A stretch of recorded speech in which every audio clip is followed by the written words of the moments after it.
Hi, this is Matt with AppliancePartsPros.com. Today we'll be showing you how to repair your appliance.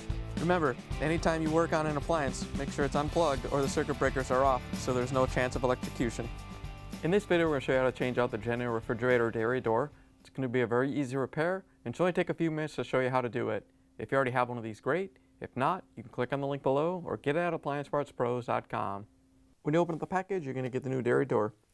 The dairy door covers up the dairy section on the door. The main reason you should be changing it out is if it's lost or damaged. In order to change the part, you have to open up the refrigerator door. Now that we have the door open, we have access to the dairy door. It's up here at the top of the refrigerator door.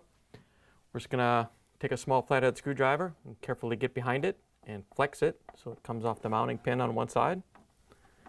We can pull it out and get the other side off.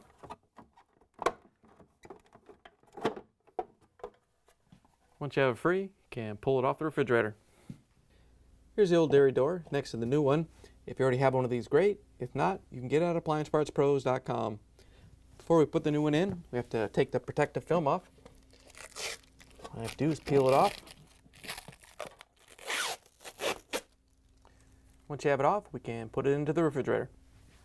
To put the new dairy door in, we're going to put the left side in first, get the pin to kind of line up.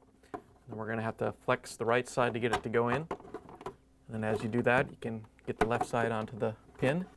And then we can flex it on the right hand side to get that on the pin. Once you have it mounted, you can close the dairy door and you can close the refrigerator door. Plug it back in and make sure it starts to cool.